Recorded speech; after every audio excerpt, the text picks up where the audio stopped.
Hello there, and welcome to an A-level revision tutorial from the England 1485 to 1558 unit of work. Our topic is Henry VIII and Wolsey, and we're going to focus on foreign affairs up to 1529. So as we work through this tutorial, we have a central question in mind, and that is how successful was Henry VIII in foreign affairs up to 1529? And we'll structure our work on the following themes.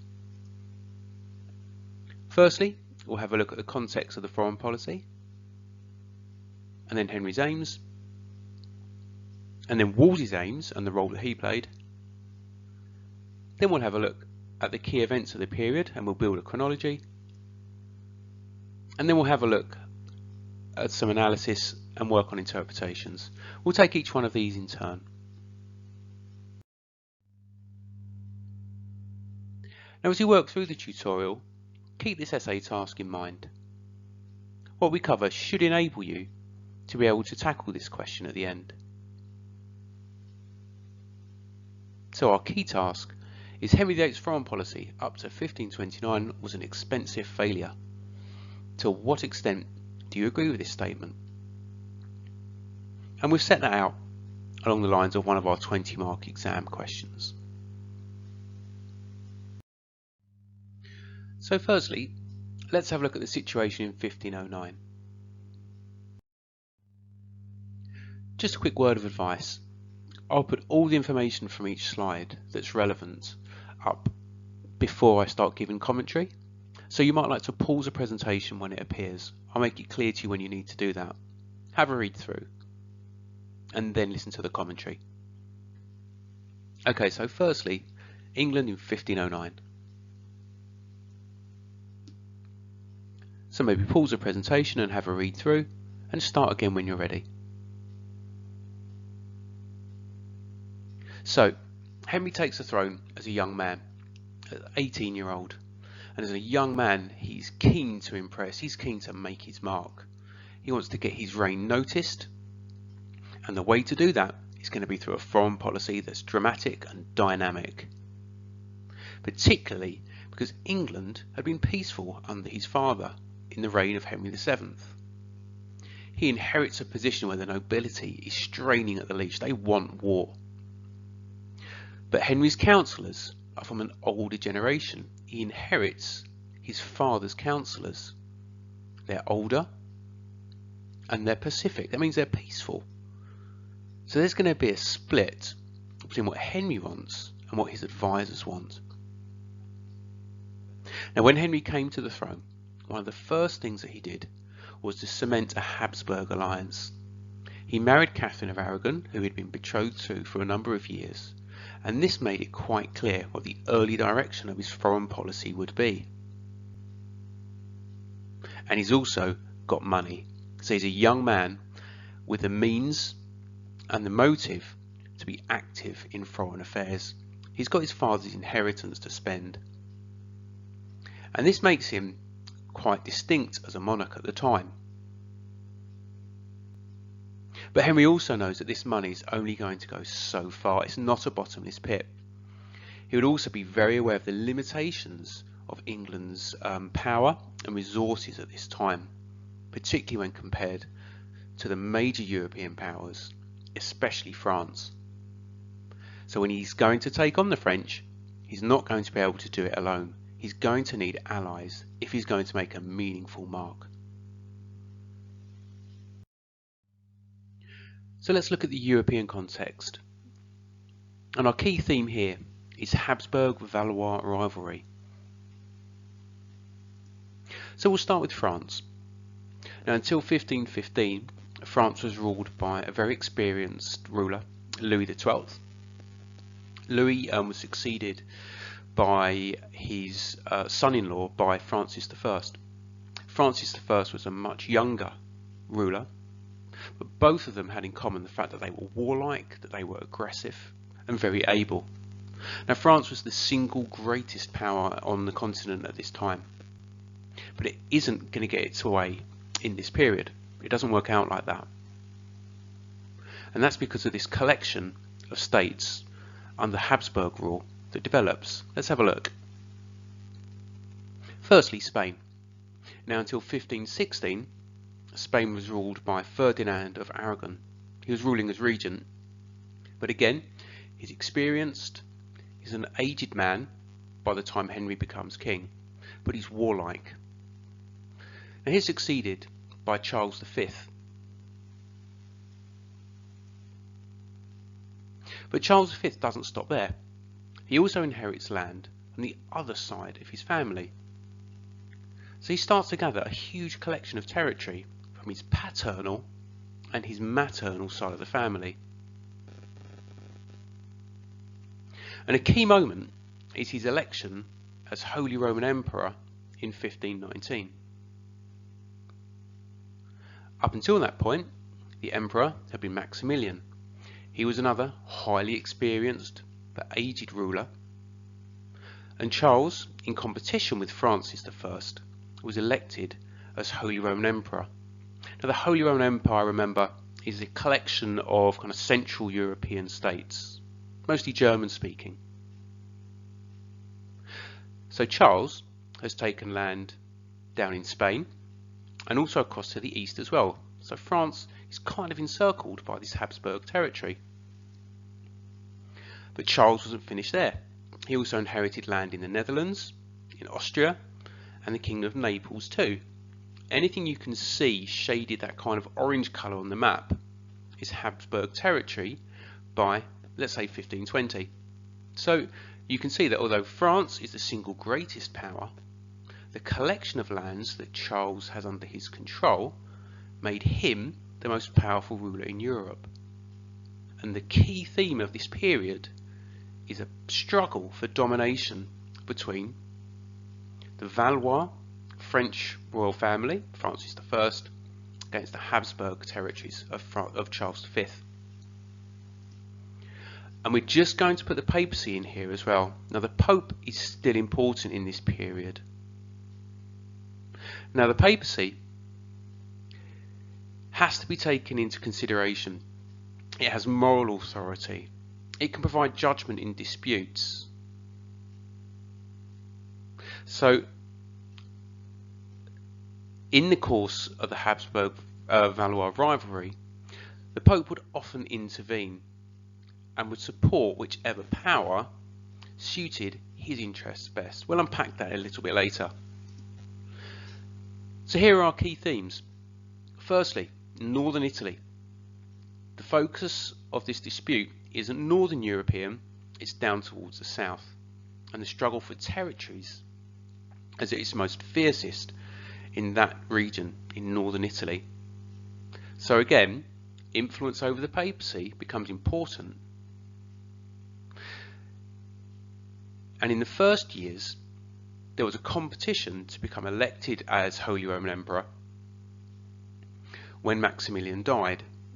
Now, Charles won that, and this was a catalyst for war. Francis I becomes much more warlike after Charles becomes Holy Roman Emperor. So our last theme is going to be a struggle to gain disputed successions, to try to increase the territory under their control.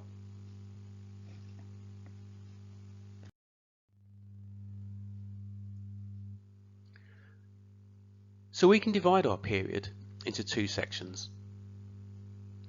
In Henry's first years, and here he is as a young king, we have a young and inexperienced Henry VIII, and he's up against older and more experienced rulers who have been around for much longer than he is.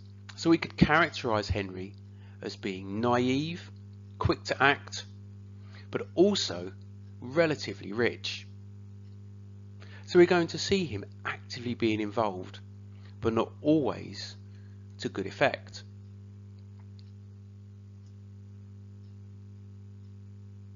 But that situation changes for the second part of our period, where Henry is dealing with rulers of a similar age to him.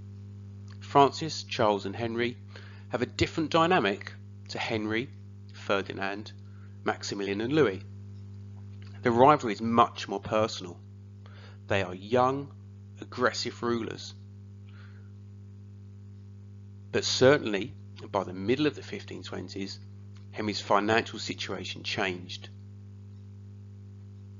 After French wars, by 1522, the money was running low, so his resources go down just at the point where he wanted to be increasingly active, but we'll unpack that as we go along.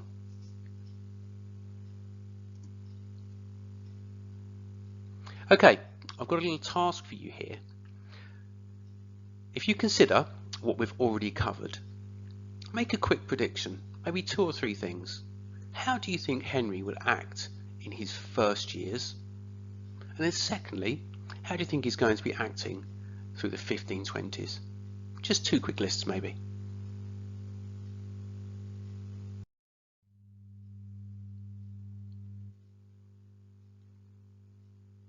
Okay, let's have a look at Henry's aims.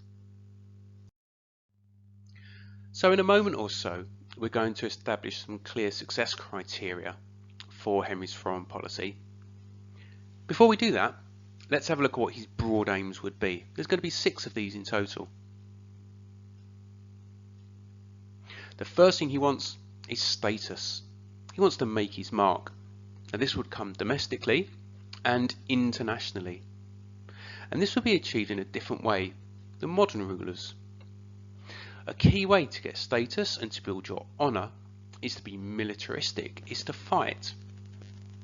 Now Henry's father had been peaceful, and we might admire that in the modern period, but that's with our values. That would be anachronistic in the 16th century.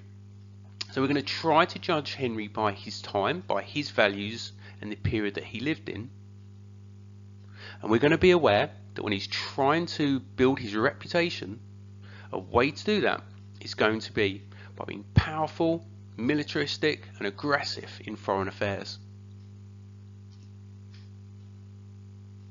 Okay, secondly, Henry wants to pursue the French throne.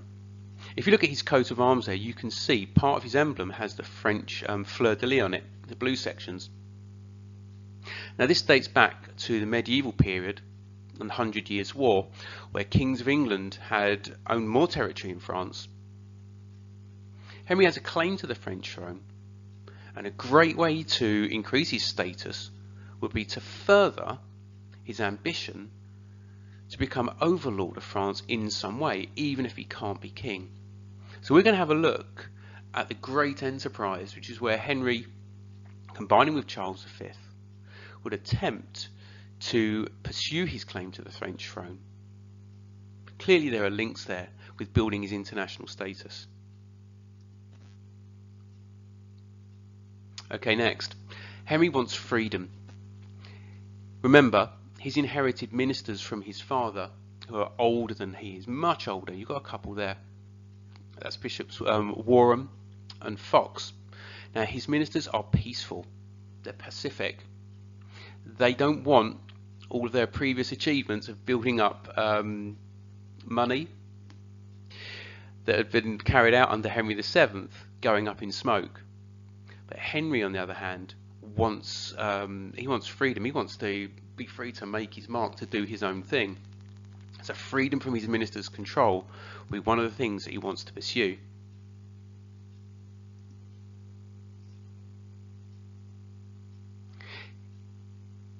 Now Henry VIII has an idol.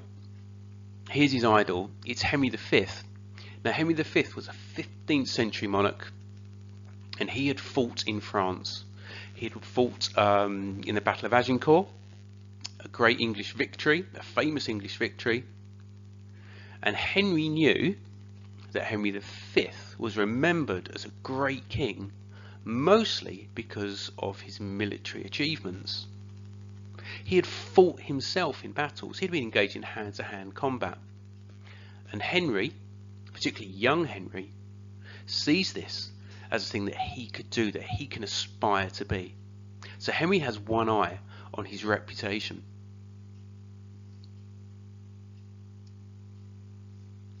And linked to this, Henry wants to be a knight. You can just see that. I know it's quite small, but you can see his own suit of armour. Now Henry lives in a period where chivalry was fashionable. Henry had been raised in courts where Arthurian legends were very popular. The tales of King Arthur, the Knights of the Round Table, acting in a chivalrous way, all of those kind of things. So Henry thinks, okay, a keyword thing I can do here is to act as a knight, to be known as a knight. And again, that might sound silly to us, but remember, in early 16th century England, values are slightly different. What's expected of a king was different. And I hope you can see there's a clear link going on here to Henry wanting to emulate Henry V. There are other links in our aims that we've got here as well.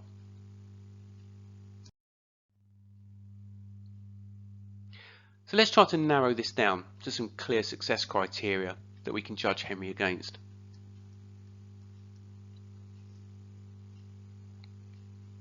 Firstly, Henry wants honour.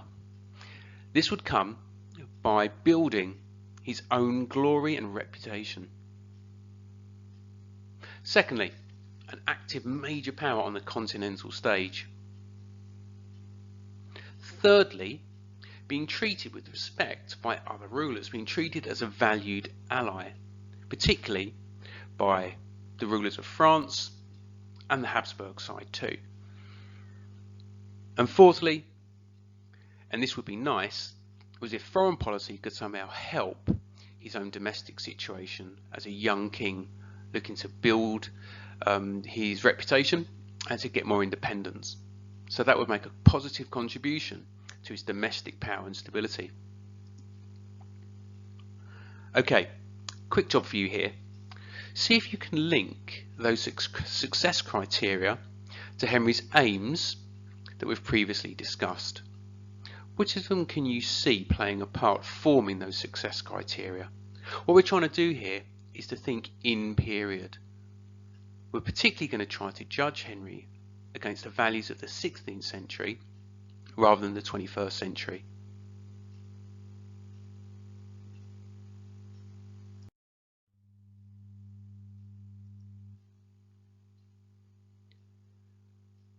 Thirdly, let's introduce Cardinal Wolsey and have a look at his aims and his role. Okay, so Thomas Wolsey emerges in this period as Henry VIII's chief minister. His rise was incredible. It was rapid, partly based on his brilliance as a statesman, as a politician, and partly because it was a little bit of right time, right place kind of thing. Wolsey was opportunistic. But foreign affairs played a key part in Wolsey's emergence as chief minister. And historians have become really interested for a long time about what the extent of Wolsey's role was. So this has been much debated. We'll unpack some of that.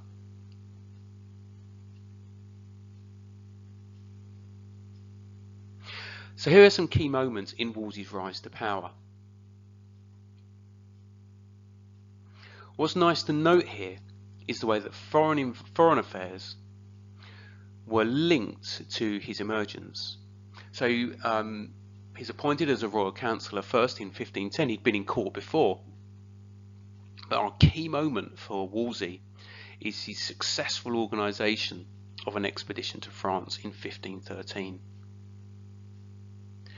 His other major offices, cardinal, papal legate, followed in the wake of that. The high point of Wolsey's involvement in European affairs we might take as a Treaty of London, and we'll look at that in more detail. But those are some key moments there for us. Now, Wolsey's aims and motives are very difficult to pin down. We've got just 6 listed here. Now, historians would take issue with any number of those, but at one point or another, what we can clearly say is that a historian has put this forward as what Wolsey wanted. In our list, the first one, building Henry's prestige and honour, is one that we're very keen on at the moment as historians. That's come to the fore in the last, let's say, 20 years or so. Some of the others would now be outdated, and we'll unpack some of that. But we're going to be aware that there's been a fierce debate over Wolsey's motives.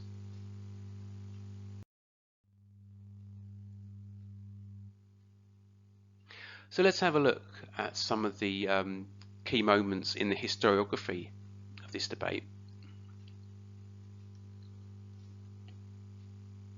Firstly, Pollard, way back in the 1920s, was highly critical of Wolsey and put forward the idea that Wolsey was acting in his own interests because of his own personal ambitions to become the next pope. So what he would do is he would put the Pope's interests above Henry and England's interests. Now, more recently, that interpretation has really sort of dropped away as something that would hold any weight. A key interpretation was by Professor Scarisbrick in 1968, and Scarisbrick put forward the idea that Wolsey worked for peace. So he's working for humanistic peace, partly because of England's position and partly because of his values. And more recently, several historians, including John Guy and Peter Gwynne, have put forward the idea that the key motive that Wolsey had was to build Henry's honour. Now, often he would do this pragmatically. He would change as demands and circumstances and resources that he had changed. But a key overriding theme is what he's trying to do is to build Henry's prestige in the European setting. The honour was the key thing. The extent of Wolsey's power and ability to decide foreign affairs has also been much discussed. Tudor writers very much took the view that Wolsey was pulling the strings, it was Wolsey that was in charge. Have a quick look at these two extracts, and we have an ambassador and historian both claiming that Wolsey was incredibly important, had a great deal of executive power, even to the point that we could call him Alter Rex, the alternative king.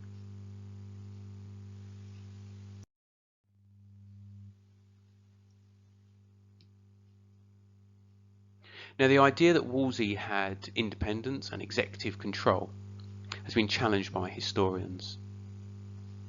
A kind of mainstream position at the moment would be that it was Henry that set policy, that Henry decided the direction of events, and Wolsey was simply then the manager. And Wolsey then carried out that policy, that the key policy decisions were taken by Henry. And you've got four reasons there why that might well have been the case. That as the decade went on, Henry grew steadily more competent and active. That this was one area of government that he was interested in. We know he didn't like to become bogged down in the minutiae of government, in the details of government, but big foreign affairs, where there was big personal gains to be made, was an area of interest for him. And that thirdly, it might well have, and this is an interesting one, that Wolsey might well have enjoyed the idea that he had more power and influence, and he actually had. This would suit him politically to do that.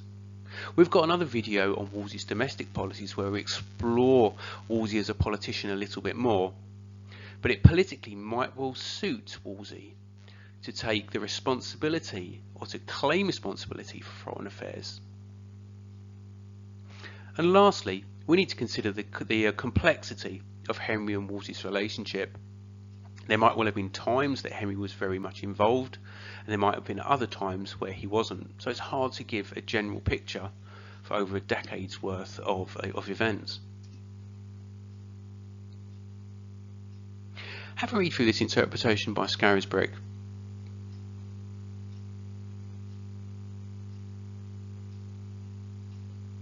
Okay, I think our last part here is really important. Henry was the true source of the really important events of the reign, and that's scarcely disputable. Okay, I've got a little job for you now. Have a little think here.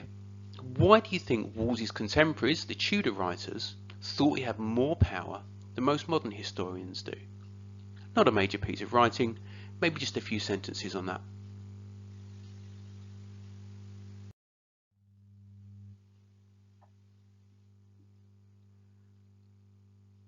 So let's have a look at the events of this period and build up a detailed chronology.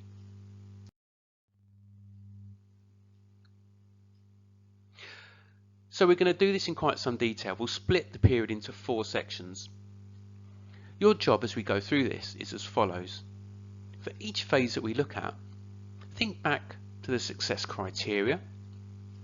Which of them do you think are being best met, and which of them is being least well met in each period?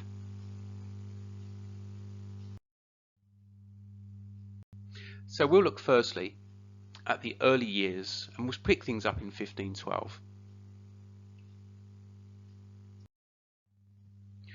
We'll keep our success criteria on the screen as we discuss events, just so you can judge the events against them. So we'll pick things up in 1512. Now in 1512, we have our first French expedition of the reign. Henry had joined an anti-French Holy League involving the Pope, Ferdinand and Maximilian, and he was keen to get involved. So, in agreement with Ferdinand, remember his father-in-law, he invaded southwestern France. Now the English force that arrived didn't really achieve any great military victories. It was simply left encamped. Ferdinand used the English presence for his own benefit. He used it as a diversion force to try to draw Louis away from his own armies. And so the English force was simply left there at great expense for a number of weeks into months, and conditions into the camp broke down. So we've got an example here of Henry being used by more experienced rulers for their own benefit.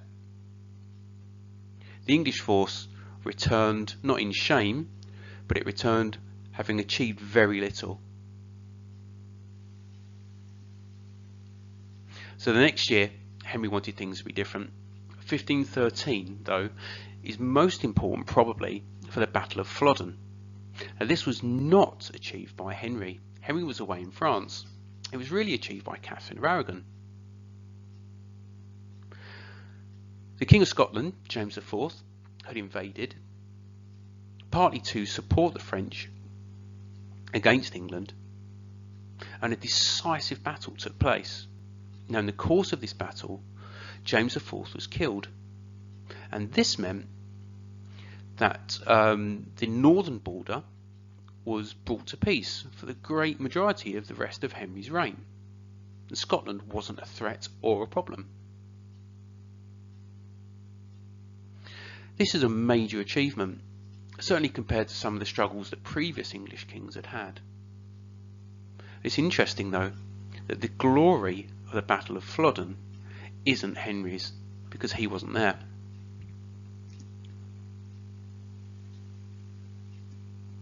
So where was he? Well, Henry was away in France. Organised by Wolsey, a second expedition took place, and Henry went on campaign. And this time it was in northern France. Henry, working with Maximilian, was involved in a series of military events. There were successful sieges where territory was taken, key towns of Turin and Tournai, and there was also military glory to be had, the Battle of the Spurs, and you can see that just in the background of the picture there. Now this was used as great propaganda. In actual fact, it was a fairly small scale affair, much smaller than the Battle of Flodden, and Henry wasn't actually present. He was still in camp.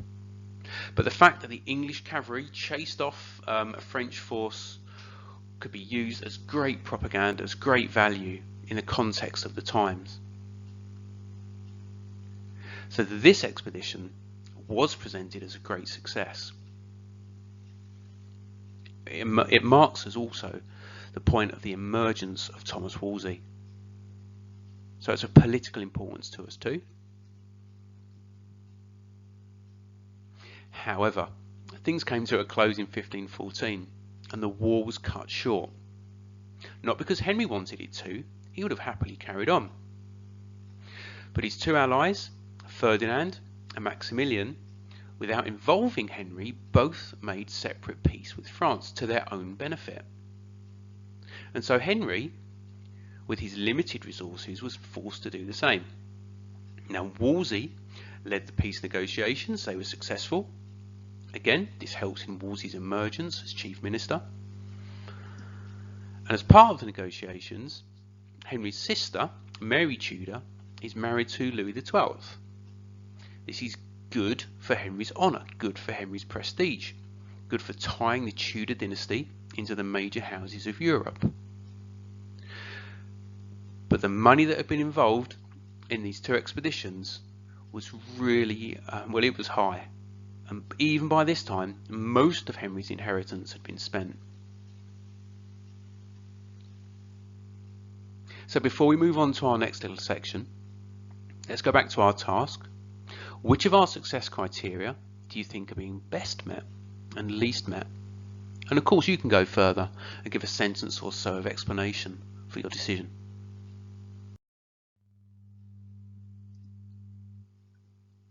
Okay, let's look at our next phase and we'll take things up to about 1520.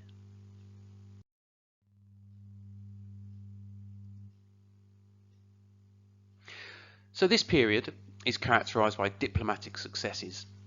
Firstly, the Treaty of London. Now this is a different type of honour. Europe was threatened by the emergence of a Turkish empire, which was emerging from southeastern or emerging across southeastern Europe, and it was worrying the Pope. It was also worrying lots of central continental Europe. And the Pope wanted to organise what would amount to a crusade against the Turkish threat. And Wolsey opportunistically took advantage of the Pope's desire for peace across Europe to make London and Henry VIII the centre of European events.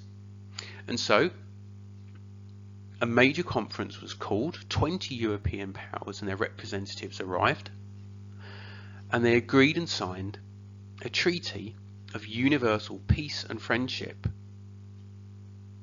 The idea would be that there would be peace between the Christian states of Europe across Christendom, and if there were disputes that arrived, rather than going to war, that Henry would decide and act as arbiter on the dispute, and that the powers that were in dispute would then agree to his decision. Now that's a very ambitious plan. It was unlikely that would ever work, particularly in the era of Habsburg-Valois rivalry, but it gives Henry and Wolsey this honour of being the centre of events, as being important in all the processes of Europe at the time. So this isn't glory and honour on the battlefield. This is glory through humanistic peace, the desire to make things better for people across Europe without having to go to war. Now, as part of this process, Charles V visited England in 1520. Why? Well, because tensions were rising with Francis I. Remember, Charles V had just been made Holy Roman Emperor at this time, and so Habsburg-Valois tension was rising. And Charles was keen to court England as an ally. He didn't want Henry teaming up with Francis I.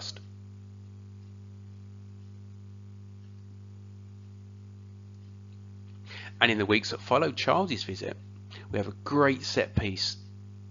We have the Field of Cloth of Gold. Now this is where Henry and Wolsey and tens of thousands of English nobles and soldiers and court members visited France for a diplomatic mission. Now, this takes 2 weeks, and it's not just a diplomatic meeting. It's a kind of it's a celebration of all kinds of courtly activities. There's feasting, there's jousting, there's wrestling, there's tournaments. There's all kinds of things going on. Even a temporary palace was built, and you can just make that out in our picture. What Henry's doing here is he's parading his power, his wealth, and his potential as an ally. There were diplomatic meetings in the course of the 2 weeks, but there's no formal agreement with Francis I. So we have both major European powers, Francis and Charles, in turn courting Henry as an ally. So let's return to our task, same again. Which of our success criteria do you think are being best and least met here?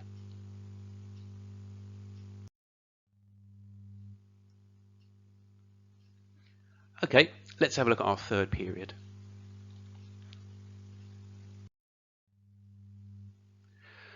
So the theme that runs through events from 1521 to 25 is the Great Enterprise. Now remember, we touched on this earlier. The Great Enterprise was Henry's attempt to further his claim to be the King of France. So by 1521, the Habsburg-Valois rivalry was ascending to the point of open warfare. Wolsey travelled to meet Charles V in Bruges on the continent, and in this treaty it was agreed that they would declare war on France. But as part of the treaty, Henry's daughter, Mary, was betrothed to Charles V. This would be a real coup. Remember, tying the Tudor dynasty into the royal houses of Europe would bring great power, and there's no greater royal house than the Habsburgs in this period. Note also the importance of Wolsey here.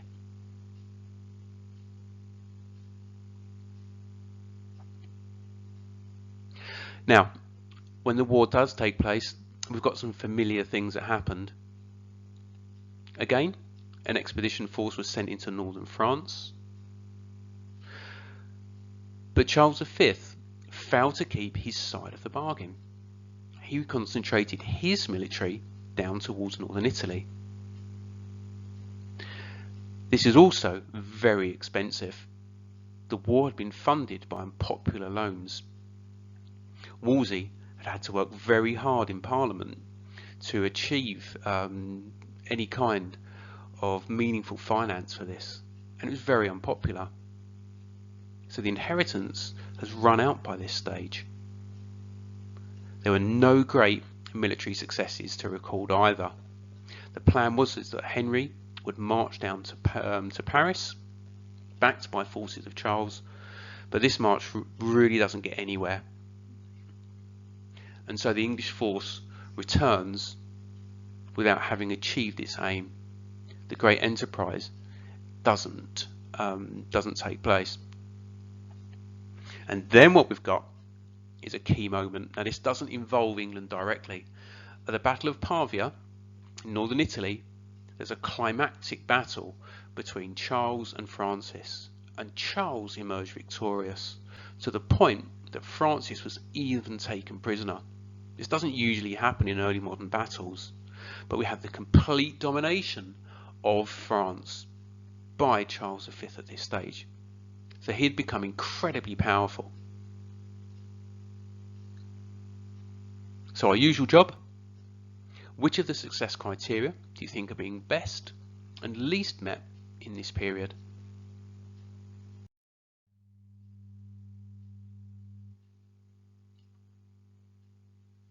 Okay, let's have a look at our final period.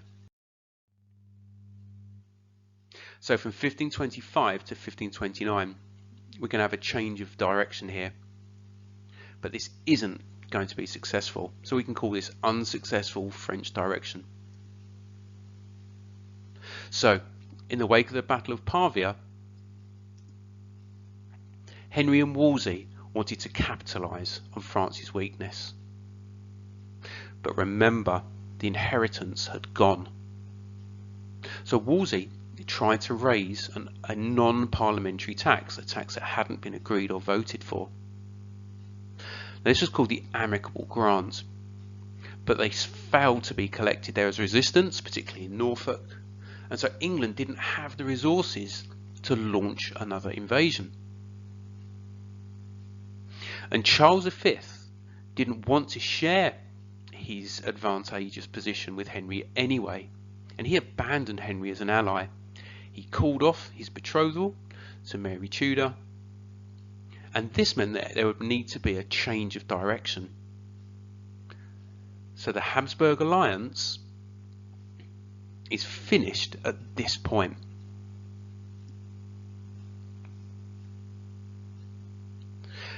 There's another key event for us to look at, and again this doesn't directly involve England, but would be of huge importance, not just for foreign policy, but also for domestic issues around Henry's marriage as well.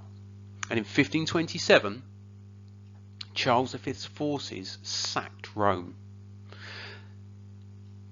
This meant that the Pope, and you can just about see him as a tiny figure up in that tower, was held captive for his own protection. So it would be impossible for the Pope to act against Charles V's wishes. And so by 1527, Charles V is incredibly dominant. He's dominant over Francis I. He's also dominant over the Pope. Now, Francis does get released. When he is released, he renounced the treaties that he'd made with Charles, the Treaty of Madrid, which had been very harsh on France. And it's at this point we see the 180-degree change in English direction. And we have a series of treaties with France.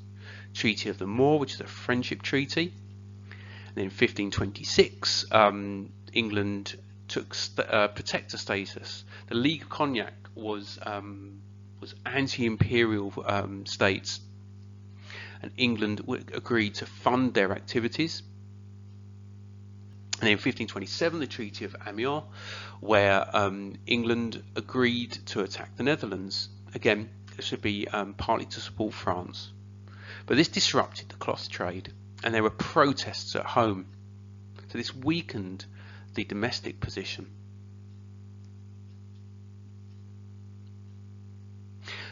Now by 1529, Charles was completely victorious in Italy.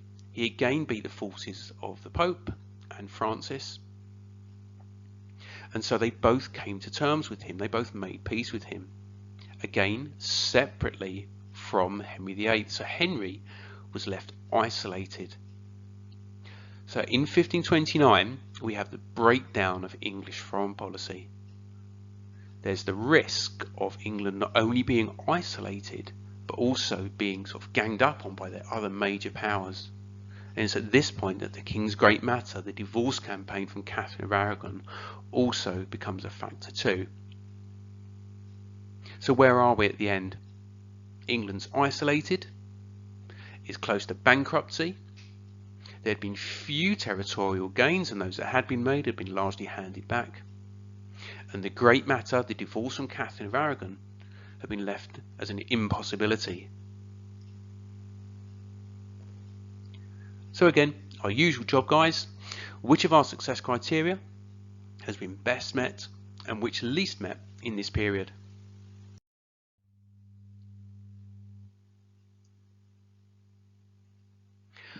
Okay, let's look at some analysis and interpretations of the events that we've looked at.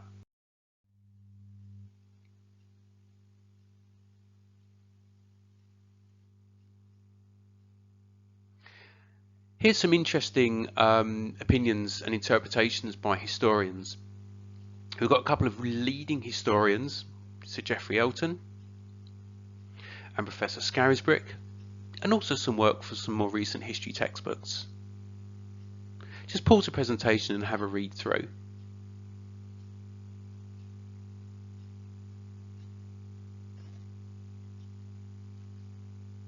So they're largely quite positive. Now Geoffrey Elton, who is often critical of Wolsey in a lot of his work, talks about the way that what Wolsey had managed to do was to impress England and Europe, to achieve honour for his king. Scarisbrick talks about the way that Henry had managed to build his reputation. He'd cut an imposing figure and had become relevant. And our last two, Randall and Anderson and Imperato, talk about the way that, again, that Henry had presented himself as a chivalric king, and that Wolsey had been flexible, that he'd managed to improvise, that he'd been pragmatic, all the while building Henry's honour. So although we've left things in 1529 in a narrow sense in a weak position, our interpretations here are largely positive. So here's a job for you.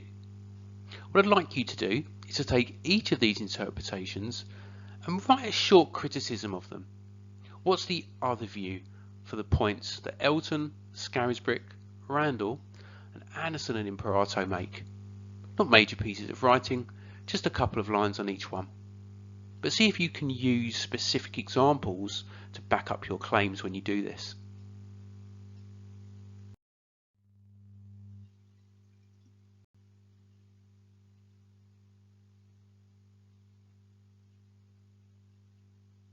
Okay, here's a job for you. Here are our four major success criteria again. Honour, being an active major power, being a valued ally, and helping domestically. See if you can populate these tables with specific examples from our chronology that we built. Just pause the presentation at this point, work on that, and then I'll give you some of my thoughts.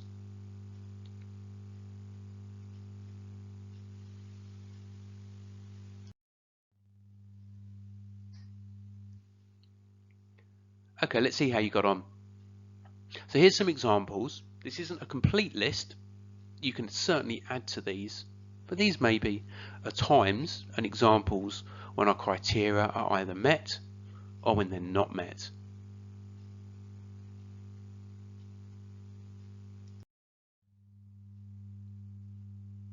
Okay, let's finally return to our major essay task.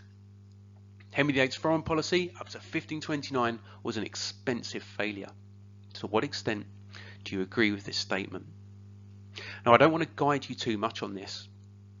What I think you could do, though, is probably to use maybe 3 of our criteria and write balanced discussions about when they're met and when they're not met.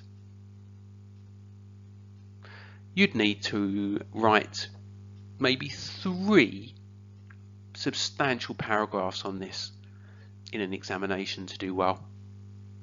And of course you'd need an introduction and a conclusion as well. Okay, we've come to the end. Thanks for watching. There's more guidance on the CHSG History YouTube channel.